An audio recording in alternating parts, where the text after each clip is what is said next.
My foster dad started calling my pregnant foster mom the Tenant and throwing away her mail while she watched. When I asked why we never ate dinner together anymore, he looked at her belly and said, "Just easier this way." I stayed silent. That was 9 months ago. This morning, he was crying in court while the judge terminated his parental rights. My foster dad stopped loving his wife the moment she became pregnant, and at first I thought he was just scared, but then I realized something darker. 1 month ago, they were kissing until I'd tell them to get a room. 8 weeks later, her bump was starting to show, and he'd fake phone calls when she tried to cuddle on the couch. The recliner became his permanent spot, and I'd catch him staring at her belly with this expression of pure disgust. At the grocery store, he walked 5 feet ahead like he was ashamed of how she looked, leaving her to carry all the bags. Her shirt rode up once, showing stretch marks, and he audibly yewed. He started insisting she only wear baggy clothes around the house, claiming he couldn't see her looking like that. I'd catch him staring at her old photos, even outwardly asking her where this beautiful woman went. Every night, she'd still reach for him, but he slept on the edge, back turned, too grossed out to touch her. In the morning, she struggled with her shoes, but he stood there watching with that same disgusted look, as if her getting physically weaker was something to hate her for. I asked why we never ate dinner together anymore, but he looked directly at her belly. Just easier this way. He soon started introducing her as the kid's mom, instead of my wife, to anyone he met. His co-workers didn't even know she was pregnant until she visited for lunch. Then came my cousin's birthday party, which he turned into an opportunity to shame her. My aunt rushed over. "You must be so excited about the baby," but he stared at her belly with such hatred that my aunt stepped back. Someone asked about the due date, and he walked away mid-conversation, leaving her to answer alone. He wouldn't say, "We're pregnant." It was always, "She's pregnant." Someone said the baby might have his eyes and his jaw tightened like he was about to punch them. When Uncle Pete congratulated him on becoming a dad, he went silent and just stared at his wife like she was the ugliest woman in the world. I told someone I was excited to be a big brother. Big brother to her baby, he interrupted me. When it came dinner time and she wanted a second plate, he made a comment about her getting big enough. When her mom defended her and made her feel good about her body, he stood up and made a scene of leaving early. That's when he started taking over my bedtime. "Mom needs her rest," he said, taking over my bedtime once a week. Before I knew it, he was tucking me in every night. "Mom's tired from the baby" became his constant excuse, even when she was sitting alone wanting company. I'd try asking her questions, but he'd intercept, "Don't bother, Mom." When she couldn't play outside anymore because walking was harder, he'd shake his head. "Mom's different now, isn't she?" He pulled out old photos constantly, pointing at them. "Remember when Mom used to be fun? She forgot my practice once for a doctor's appointment, and he pounced on it. She only thinks about the baby now." Watching her struggle upstairs, gripping the rail, he'd turn to me. "See how slow she is? That's why we don't wait." The comments got darker. "You and me, we were fine before all this." Then, real parents always love their real kids more. At her baby shower, while she opened gifts, he pulled me aside. "After the baby comes, you'll be forgotten. That's what happens with real kids." Mom called me over to help, and he physically held me back. "She doesn't need you anymore. She has her baby." Soon, he stopped using her name entirely, calling her she or it when she was right there. The tenant to our neighbors. Removed her from Netflix, their bank account, phone plan, everything. He started throwing her mail in trash unopened, bills, appointments, cards from her sister. When she dropped her fork at dinner, he kicked it further away. I watched him throw her prenatal vitamins in the garbage while she watched. He hid her car keys when she had a doctor's appointment. I remember she started choking on water once, and he didn't even look up from the TV. I had to give her the Heimlich I'd learned in school. I remember she collapsed at Target, and he pretended not to notice. I had to call security, and we took her to the hospital. He didn't even show up. I remember she started experiencing abdominal pains, and he just turned the TV volume up to drown out her breathing. Then came my 7th birthday. Mom had decorated overnight and made pancakes despite barely sleeping. That's when Dad walked in. "You need to leave." Mom shook her head like she was pleading, but he continued. "Either you leave for the day, or I take him somewhere else. I can't stand being in the same house as you." She started crying. I ran to Mom, grabbed her legs. "I want to go with Mom," but he pulled me back hard. "No, you're staying." I was crying, trying to hold her. She wiped her tears and still knelt down despite her huge belly. She took my hands and hugged me. "Stay and have your party, sweetie. You've been too excited for it not to." He then dragged me back as I tried following her to the door. "Mom!" I screamed while he held me. He shut the door on her, and I pressed against the window watching her waddle to her car alone. That night, I couldn't sleep. I felt guilty about Mom missing my party, so I got her favorite cookies from the pantry, hoping to cheer her up. When I heard the shower running, I snuck in. I opened her nightstand drawer to leave the cookies as a surprise, but inside were papers, paternity test results, dated 5 months ago. I remembered that timing, exactly when Dad started becoming extremely hostile towards Mom. I scrolled through those results, and that's when I saw it. Probability of paternity, 0%. I didn't know what that meant, but I could tell it was something important. My hands were shaking so bad,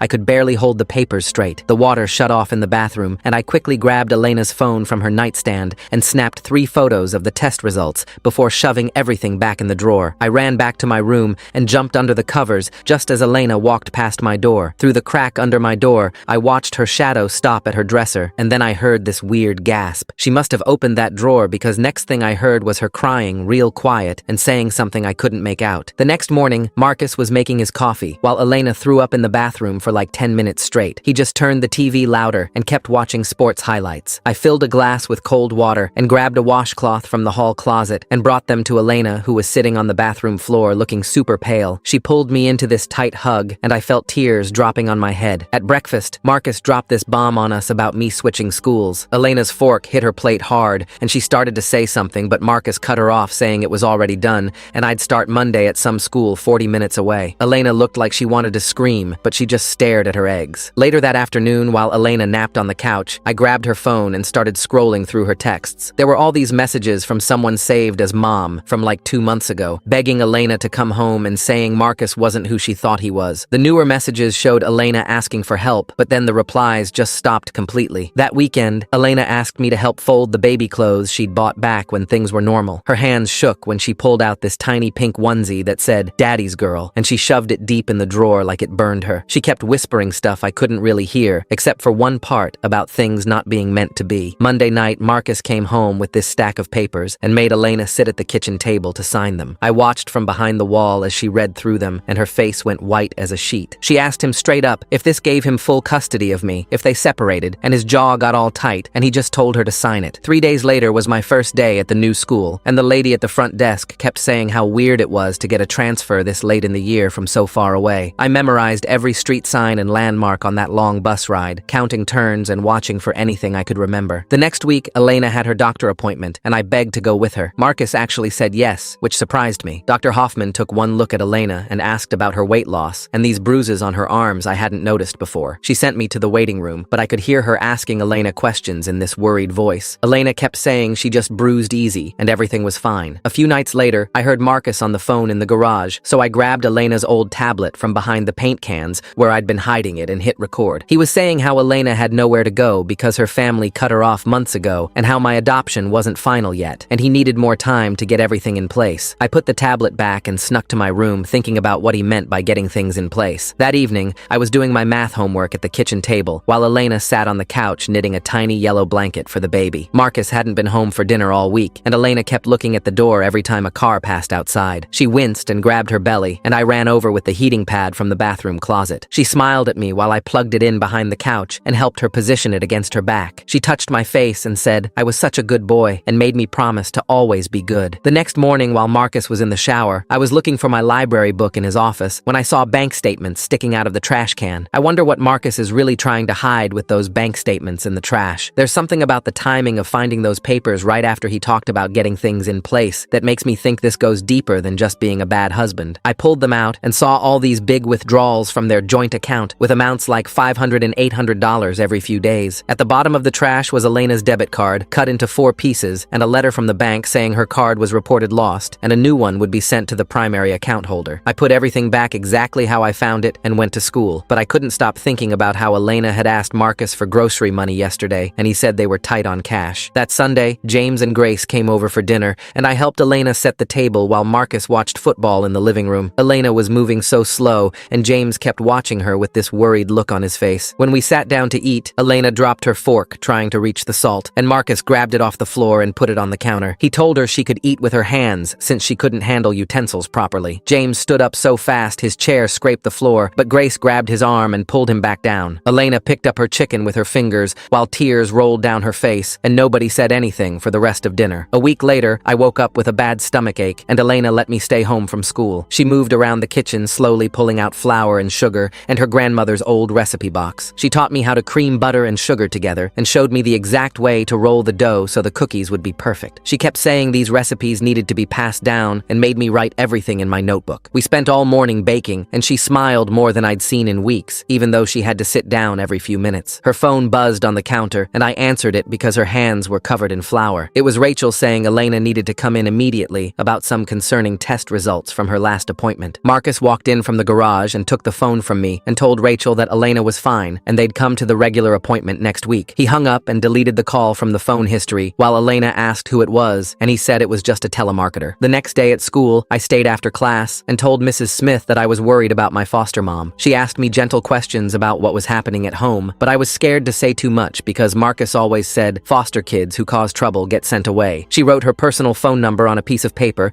and put it in my backpack and told me to call her anytime, day or night, if I needed help. That weekend, I watched Marcus drill new locks into all the bedroom doors, but these ones locked from the outside instead of inside. He said it was for safety, but I saw him test the lock on their bedroom door while Elena was napping, and the key went straight onto his keychain. 2 weeks later, Elena was making lunch when she grabbed her stomach and cried out that something was wrong. I called 911 on the kitchen phone while Marcus stood there saying she was being dramatic and trying to get attention. The paramedics arrived and checked her and said she was having contractions at only 34 weeks and needed to go to the hospital immediately. Marcus refused to ride in the ambulance and told me we'd visit tomorrow if she was actually admitted and not just making a fuss over nothing. At the hospital the next day, I sat in the waiting room while Marcus talked to the doctor, and I could hear the nurses at their station talking about Elena's condition. One nurse was reading from a chart saying the words dehydration and malnutrition and extreme stress, and another nurse said Rachel had ordered a social services consultation. I memorized every word to tell someone, but who would believe a 7-year-old kid over a grown-up? Grace showed up at the hospital while Marcus was at work, even though he'd told everyone not to visit because Elena needed rest. She brought me with her, and we went into Elena's room where she was hooked up to machines that beeped every few seconds. Grace sat on the bed and held Elena's hand and said she and James could see what was happening and they were going to help her. Elena started sobbing so hard the machine started beeping faster, and a nurse came in to check on her. The nurse adjusted Elena's IV and told Grace visiting hours were almost over when I heard Marcus's voice booming down the hallway. My whole body went cold because I knew that angry tone meant trouble for everyone. Grace squeezed Elena's hand tighter while I slipped into the bathroom and locked the door behind me. Through the door, I could hear Marcus yelling at Grace about how she had no right being there. His footsteps got closer, and I pressed myself against the wall, trying not to breathe too loud. Grace's voice stayed calm, but I could hear her phone making that little beep it does when you start recording. Marcus kept saying stuff about his family and how Grace needed to stay away from them. The bathroom had this tiny window, and I could see the parking lot where his truck was parked crooked across 2 spaces. After what felt like forever, the voices moved away, and Grace knocked on the bathroom door to tell me it was safe. 2 days later, they let Elena come home, but Marcus made her sign all these papers at the hospital desk. Linda Torres from Child Services showed up at my school that same week trying to talk to me. The principal called me to the office, but then said Marcus had called, and I couldn't talk to anyone without him there. I started sneaking stuff into my backpack like granola bars and water bottles for Elena. At home, I'd grab her prenatal vitamins from the trash when Marcus threw them away. When he watched TV, I'd slip the supplies under her pillow with little notes saying they were for her and the baby. She found them one night, and tears rolled down her face while she held my hand without saying anything. During computer time at school, I searched for Elena's family on Facebook using the library computers. Her mom's profile had all these posts asking Marcus to let their daughter call home. The posts said they missed her and just wanted to know she was okay. I took screenshots of everything and emailed them to Mrs. Johnson's email that she'd given our class for homework. That Friday, Marcus announced we were going camping, just him and me for the whole weekend. Elena tried to stand up from the couch to ask if she could come too. Marcus looked at her belly and said the walking would be too much for her condition. While he loaded the truck, I saw Elena slip something into my backpack when he wasn't looking. The campsite was 3 hours away, and Marcus kept talking about how nice it would be with just us guys. We set up the tent near this creek and cooked hot dogs over the fire like everything was normal. That night, after Marcus started snoring, I used my flashlight to read Elena's note from my backpack. The paper was folded really small, and her handwriting was shaky, but I could read it. She wrote about papers in the drawer and how the baby wasn't his and to be brave. At the bottom, she wrote that she loved me like her own son, and my chest felt tight. I realized she thought something bad might happen to her while we were gone. The next morning, Marcus made pancakes on the camping stove and started asking weird questions. He wanted to know if I'd be okay living with just him if something happened to Elena. He said some kids only have dads and they turn out fine and even better sometimes. I pretended to be excited about the idea while my brain tried to figure out how to protect Elena. When Marcus went to take a shower at the campground bathroom,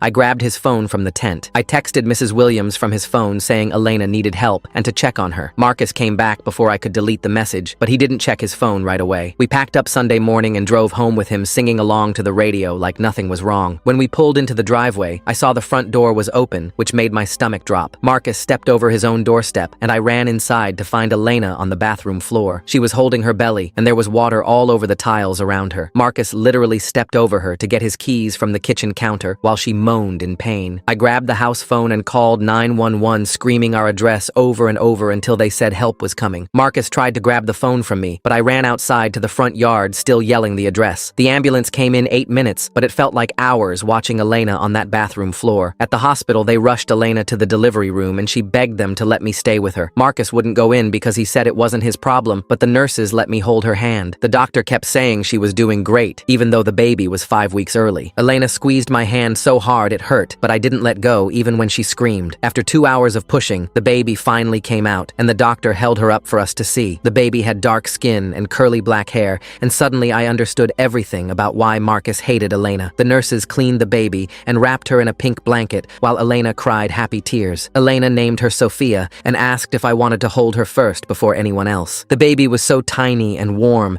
and her little fingers wrapped around my thumb when I touched her hand. Elena whispered that I was Sophia's brother, and I had to always protect her no matter what. The nurse took pictures of the three of us together with Elena's phone to save the moment. I noticed the doctor writing a lot of notes in Elena's chart about her condition and injuries. 2 days went by with Elena getting stronger and the nurses teaching her how to care for Sophia. Marcus finally showed up at the hospital, but he wouldn't even look at the baby. Marcus, stepping over Elena on the bathroom floor, takes the prize for coldest move ever. Most people step over puddles, not their pregnant wife having a medical emergency. The nurse brought him the birth certificate to sign, and he pushed it away. He told everyone in the room he wasn't the father and wasn't signing anything. The nurse called for Dr. Hoffman, who tried talking to him, but Marcus kept yelling about not being responsible for someone else's kid. Hospital security showed up when Marcus grabbed my arm and tried pulling me toward the exit while Elena was still hooked up to monitors. They blocked the door and told him he couldn't take me anywhere without proper documentation. Linda Torres from Child Services arrived an hour later with a thick folder of papers and 2 other people. She took me to a quiet room where a nice lady with glasses asked me questions while Linda wrote everything down. I showed them all the photos on my phone of the locks Marcus put on doors and Elena's bruises. I played the recordings from the tablet where Marcus called Elena horrible names and threatened her. Linda's face got more and more serious as she looked through everything. The lady with glasses asked if I felt safe going home with Marcus, and I shook my head no. Grace and James showed up that afternoon with a bag of clothes and some of my toys from home. Grace hugged me tight and whispered that they'd been watching everything too and taking pictures at family dinners. James pulled out his phone and showed me photos he'd secretly taken of Elena's black eyes and the bruises on her arms. He'd been documenting everything for months without Marcus knowing. The next morning, Marcus burst into the hospital with a man in a suit who said he was Marcus's lawyer. The lawyer waved papers around saying Marcus had legal guardianship and I had to leave with them immediately. Linda stood between them and me and said there was an active investigation into abuse and neglect. Marcus's face turned red and he started threatening to sue the hospital, Child Services, and everyone else in the room. The lawyer kept repeating that Elena had signed the papers giving Marcus full custody rights. Security had to escort them out when Marcus started pushing chairs and yelling. That night, Linda drove me to a house across town where an older couple was waiting on the porch. They were my emergency foster parents and seemed nice but confused about the whole situation. The woman showed me to a small bedroom with dinosaur sheets and said I could call them Mr. and Mrs. Johnson. I couldn't sleep at all, thinking about Elena and Sophia alone in the hospital without me there to help. Around midnight, I called Mrs. Brown from the phone in the kitchen, and she promised she'd visit Elena first thing in the morning. Mrs. Davis from down the street picked me up early and drove me back to the hospital before the custody hearing. Elena was sitting up in bed feeding Sophia, and she looked so tired but determined when she saw me. She reached out her free hand and pulled me close. "I'm going to fight for you," she said quietly. "For both of you. I'm done being afraid." We had to leave for family court an hour later, where Marcus's lawyer stood up and argued I should go home immediately. He kept talking about the signed papers and how Marcus had been my guardian for years without any problems. Linda presented a stack of evidence, including the photos, recordings, and statements from neighbors about the abuse. The judge looked through everything slowly, while Marcus sat there glaring at Elena. After what felt like forever, the judge said I would stay in temporary foster care while they investigated everything properly. Marcus slammed his fist on the table and stormed out of the courtroom with his lawyer following behind. That afternoon, a different man came to Elena's hospital room and introduced himself as David Park, her new attorney. Grace and James were paying for him, and he seemed really smart and organized. He sat down with Elena and went through all the guardianship papers page by page. "These were signed under duress," he explained. "We can fight this." He took photos of all Elena's injuries and wrote down everything she told him about the abuse. The Johnsons brought me to visit Elena and Sophia every single day after that. I learned how to hold Sophia's bottle just right and would sing the songs Elena taught me when Sophia cried. The nurses all smiled and said I was such a good big brother to her. One nurse named Patricia slipped me a piece of paper with her phone number and whispered to call if I ever needed anything. 3 days later, I was in Elena's room when an older woman rushed in crying. Elena gasped, and they hugged for so long while both sobbing. It was Elena's mom who'd flown in from California after Mrs. Miller had tracked her down and called her. Elena's mom pulled out her phone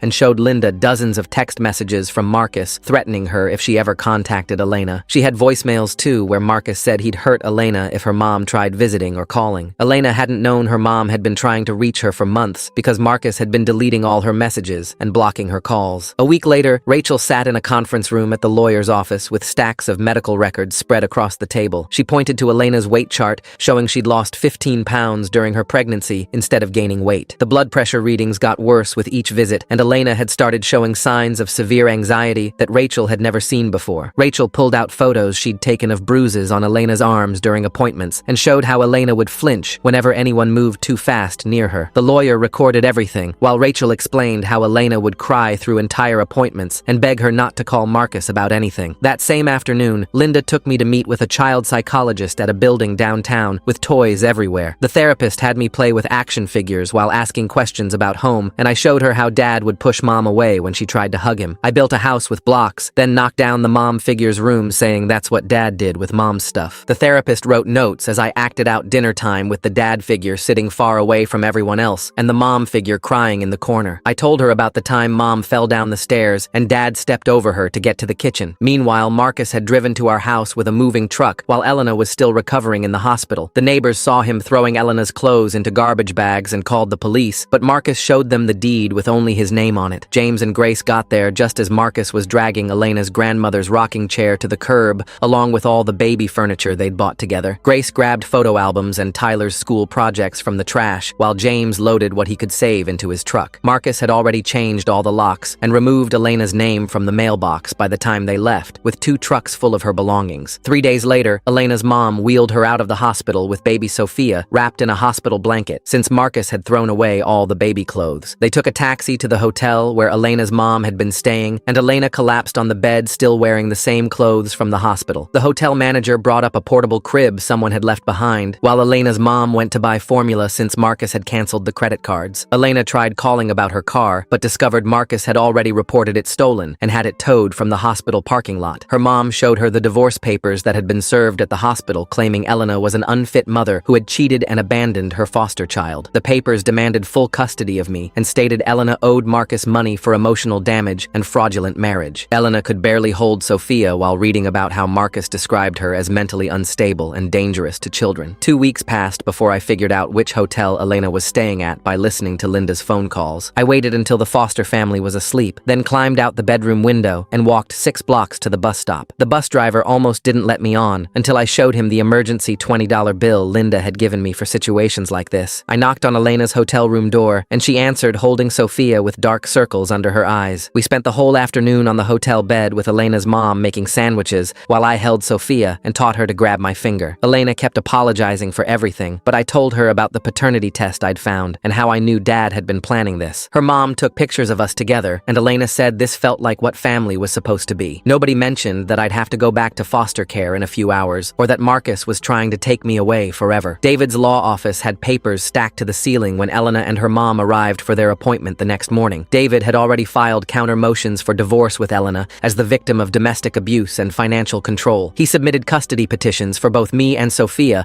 along with emergency requests for spousal support, since Marcus had left Elena with nothing. The criminal charges included domestic abuse, neglect of a pregnant woman, and theft of Elena's personal property. David showed them how Marcus had hidden money in offshore accounts and had been planning this for months before Sophia was even born. The legal battle was officially starting, and David warned them Marcus would fight dirty using his money and connections. 3 days later, the school secretary found me in the library when she said someone was here to see me. Marcus stood in the hallway despite the restraining order that said he couldn't come within 500 feet of me. He grabbed my shoulders and said Elena didn't want me anymore now that she had her real baby. Marcus showing up at school despite that restraining order makes me really curious about what he thinks he's doing right now. Does he actually believe Elena doesn't want Tyler anymore? Or is he just saying whatever he thinks will work? He kept saying she chose Sophia over me, and that's why she hadn't fought to keep me. The security guard heard me screaming and pulled Marcus away while he kept yelling that Elena abandoned me. Mrs. Wilson held me in the principal's office while we waited for Linda, and I couldn't stop shaking. The police took Marcus away, but the damage was done because I kept hearing his words about Elena choosing her real baby. 2 weeks after that, James sat in another conference room telling lawyers about his brother's behavior over the years. He brought bank statements showing Marcus had been moving money around since before Elena got pregnant. James described how Marcus had always been controlling, but it got worse when he found out Elena was pregnant with another man's baby. He told them about family dinners where Marcus would humiliate Elena Elena and how he'd seen Marcus push her when he thought nobody was watching. James's voice cracked when he admitted he should have done something sooner, but he'd been afraid of his brother. The lawyer asked if James would testify in court, and James said he'd do whatever it took to help Elena and me. Grace sat beside him, holding his hand, while he explained how Marcus had been planning this whole thing to destroy Elena. The next Monday, Linda drove me to the CPS office for my supervised visit with Marcus in a small room with toys and a two-way mirror. Marcus sat across from me, trying to act like the perfect dad, while the social worker took notes in the corner. He kept saying Elena was going to give me up for adoption now that she had Sophia and didn't need a foster kid anymore. He told me she'd already started the paperwork to get rid of me and find a family who actually wanted me. I remembered the recording device Linda had given me hidden in my pocket and pressed the button while Marcus continued. He said, Elena only kept me around for the foster care checks, and now that she had a real baby, she was done pretending. Marcus didn't notice the red light blinking in my pocket while he tried to convince me Elena never loved me. The social worker finally ended the visit when she saw me crying, but the device had recorded everything Marcus said. Later that week, David called Elena's mom with news that made them both go silent on the phone. His investigator had discovered Marcus never actually filed the adoption papers for me, despite telling everyone the adoption was finalized. All those months when Marcus said I was officially their son were lies, and I'd been in legal limbo the whole time. The foster care payments had been going to Marcus, but he'd never done the paperwork to make me legally theirs. This meant Elena could petition for custody on her own without needing Marcus's permission or involvement. David said this changed everything because Elena could fight for me separately from the divorce proceedings. The next week, David tracked down Sophia's real dad through hospital records and social media searches. He was some guy named Alex who Elena dated for like 3 months after she and Marcus broke up the first time years ago. Alex showed up at David's office wearing work clothes and looking confused about why he was there. David showed him the paternity test results and explained the whole situation with Marcus and the abuse. Alex signed papers giving up any rights to Sophia without even asking to see her. He told David he had his own family now and didn't want any part of this mess. David said that was actually good for us because it meant one less person who could fight for custody. I started seeing a therapist twice a week at this place downtown with toys and art supplies everywhere. The therapist lady asked me to draw my family, and I drew Elena holding Sophia with me standing next to them. I put Marcus in the corner as this dark cloud thing hovering over us. She asked me to draw more pictures, and I always put Elena and Sophia in the middle with bright colors. Marcus was always this shadow or monster thing on the edges. She wrote lots of notes while I drew and played with the toys. 3 weeks later, we had to go to court for a custody hearing about me. Marcus's lawyer stood up and said Elena cheated on Marcus and lied about the baby. He said she committed fraud by letting Marcus think the baby was his. David jumped up with a whole folder of evidence showing Marcus knew about the paternity test 5 months ago. He had copies of Marcus's internet searches about paternity tests from way before Sophia was born. He showed the judge Marcus's credit card records buying the test himself. The judge looked through all the papers and said she wanted a full investigation into everything. She scheduled another hearing for next month and told both lawyers to get all their evidence ready. A month later, David got this call from a forensic accountant he'd hired to look into Marcus's finances. Turns out Elena's grandma had left her money when she died 2 years ago, but Elena never knew about it. Marcus had been taking money from that account the whole time using Elena's information. The accountant found over $50,000 missing with Marcus's name on the withdrawals. David filed criminal charges that same day for theft and fraud. 2 weeks after that, I had to talk to the judge in her office with just a child advocate there. The judge asked me where I wanted to live, and I told her with Elena and Sophia. I showed her all the recordings I'd made on my tablet of Marcus being mean to Elena. I had photos I'd taken of Elena crying and Marcus ignoring her when she needed help. The judge looked at everything and said I was very brave for documenting all this. She said the decision would take time, but she understood what I wanted. That night, Marcus showed up at the hotel where Elena's mom was staying, even though the restraining order said he couldn't come near any of us. He pounded on the door screaming about how I was his son and Elena had no right to take me. Elena's mom called 911 while Elena held Sophia and I hid in the bathroom. I could hear him kicking the door and yelling that he'd kill Elena if she didn't give me back. The police showed up fast with their sirens on, and I watched from the window as they put him in handcuffs. He kept fighting them and screaming my name while they pushed him into the police car. With Marcus in jail waiting for his bail hearing, Elena asked the court for emergency custody of me. The judge granted it right away since Marcus was locked up and couldn't take care of me anyway. Grace helped Elena rent this small apartment, and I moved in with Elena and her mom and Sophia. I helped take care of Sophia every day